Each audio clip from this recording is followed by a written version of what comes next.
ये लड़का भी ना कमाल है। इतनी लड़कियां देख चुका है पर कोई पसंद ही नहीं आती। इतना कहते कहते विनीता डाइनिंग टेबल पर आकर बैठ गई।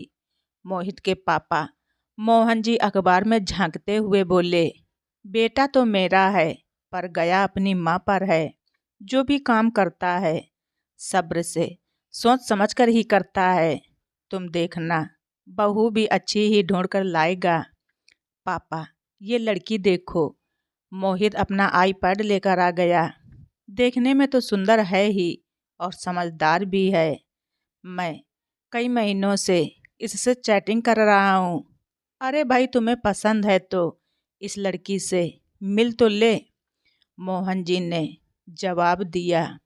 इसी बीच विनीता और मोहन जी ने भी लड़की देख ली। देखने में तो लड़की बहुत ही सुंदर लग रही थी।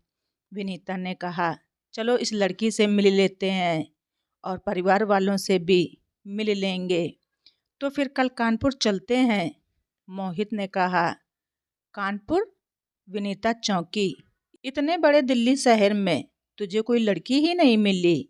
पर कोई बात नहीं, ठीक है, तो कल सुबह की फ्लाइट से ही चलते हैं। मोहन जी ने कहा। मोहित ने माधवी को भी फोन कर दिया और सुबह ही कानपुर पहुंच गए। होटल पहुंचने के 1 घंटे के अंदर माधवी और उसकी मम्मी भी वहां पहुंच गई। माधवी तो एक ही नज़र में सबको अच्छी लग गई। माधवी की माँ दीपाली जी ने बड़े ही आदर और सम्मान के साथ उन्हें घर चलने के लिए कहा तो विनीता थोड़ा संकोच कर रही थी। तो दिवाली जी ने कहा कि रिश्ते तो संयोग से होते हैं पर दोस्ती का कोई कारण नहीं होता, तो इसीलिए हम अभी से दोस्त बन गए हैं और आप हमारे घर में ही रहेंगे। दिवाली जी का आग्रह इतना प्यारा था कि ना करने की कोई गुंजाइश ही नहीं रह गई थी। माधवी का घर बहुत ही सुंदर और सलीके से सजा हुआ था। दिवाली जी ने बहुत ही स्वादिष्ट नाश्ते से उनका स्वागत किया और फिर सब डाइनिंग रूम में आकर बैठ गए। दिवाली जी ने बताया कि माधवी के पापा इंजीनियर हैं और वो थोड़ी देर में ही आने वाले हैं। विनीता घर की सजावट बड़े ध्यान से देख रही थी कि उसने देखा कि बड़े से पोस्टर साइज फोटो में दिवाली जी के साथ निखिल खड़ा था। विनीता के चेहरे के भाव देखते हुए दिवाली जी ने कहा, जी हाँ, यही है मेरे पति निखिल जी। विनीता बहुत घबरा गई। इतने सालों बाद निखिल से सामना होगा, पता नहीं कैसा व्यवहार करेगा। आज वो इतना बड़ा इंजीनियर है। ये सब सोचते सोचते विनीता सोफे में धंस गई। मोहनलाल जी और मोहित माधवी से बातचीत में व्यस्त थे। उधर विनीता अपने अतीत में पहुंच गई और उसे निखिल से अपनी पहली मुलाकात याद आ गई। कॉलेज का पहला दिन था। रैंकिंग के डर से वो क्लासरूम में छिप कर बैठी थी कि एक स्मार्ट सा लड़का क्लासरूम में आया और उसने बस इतना ही पूछा, क्या तुम नई स्टूडेंट हो? पर विनीता की तो जैसे जान ही निकल गई। उसने घबराहट के मारे रोना ही शुरू कर दिया। उसको रोता देख निखिल ने उसे बहुत समझाना चाहा, लेकिन वो तो कुछ सुनने समझने को तैयार ही नहीं थी। निखिल वहाँ से जल्दी ही निकल गया क्योंकि वो सोच रहा था कहीं विनीता उसकी शिकायत न कर दे। बस यही थी उसकी पहली मुलाकात। निखिल बांसुरी बड़ी अच्छी बजाता था। अक्सर सीढ़ियों के नीचे महफिल सजती और वो पुराने गानों की धुन बजाता। विनीता भी छिप छिप कर उसे सुना करती। उसकी कोशिश रहती कि वो उसके गानों को मिस ना करे। एक दिन निखिल सीढ़ियों से उतर रहा था कि सामने से विनीता ऊपर की ओर जा रही थी।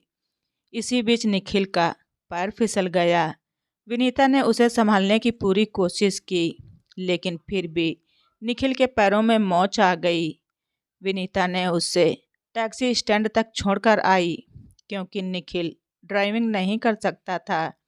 इतना सब होने के बाद भी दोनों के बीच में सिर्फ एक ही शब्द की बातचीत हुई और वो थी शुक्रिया। फिर अगले दिन सुबह विनीता कॉलेज में प्रवेश कर रही थी कि एक सुरीली सी आवाज़ सुनाई दी। माफ़ कीजिएगा, क्या आप मेरे साथ कॉफ़ी पीना पसंद करेंगी? इससे पहले कि विनीता कुछ समझ पाती, निखिल ने कहा, मैं 1 बजे कैंटीन में आपका इंतज़ार करूँगा। और विनीता का जवाब सुने बिना ही वो वहाँ से चला गया। विनीता 1 बजे कैंटीन गई। दोनों में औपचारिक बातें होती रहीं। निखिल ने उसका शुक्रिया अदा किया और कल फिर मिलने के वादे के साथ दोनों अपनी अपनी क्लास में चले गए।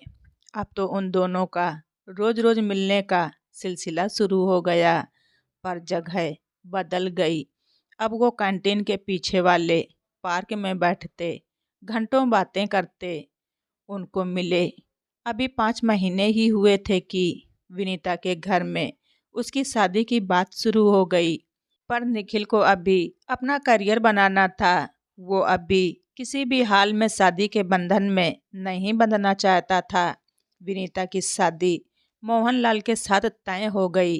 विनीता को अपनी पढ़ाई बीच में ही छोड़नी पड़ी और वो दिन भी आ गया जब दोनों को जुदा होना पड़ा। दोनों एक दूसरे से गले मिलकर घंटों रोते रहे। अभी तो ठीक से मिले भी नहीं थे कि जुदा हो गए थे।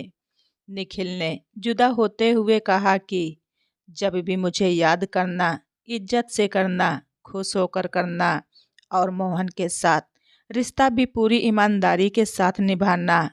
तुम दोनों के बीच मेरी कोई जगह नहीं। और विनीता ने ऐसा ही किया। वो मोहन जी के साथ बहुत खुश थी, पर आज वो अभी सोच ही रही थी कि नमस्ते जी की आवाज़ से वो यादों से बाहर आई। सामने निखिल को देखकर वो तो नमस्ते करना ही भूल गई। उसको ऐसे सकपकाते देखकर सब हंस पड़े। निखिल विनीता को देखकर हैरान था कि इतने सालों बाद आज मिली भी तो ऐसे।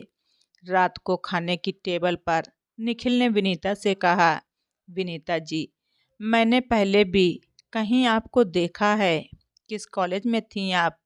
विनीता ने नाम बताया। ओ, तभी मैं सोच रहा था कि कहीं देखा है मैंने आपको। मैं भी उसी कॉलेज में था। मैंने तो 1 साल ही कॉलेज किया था।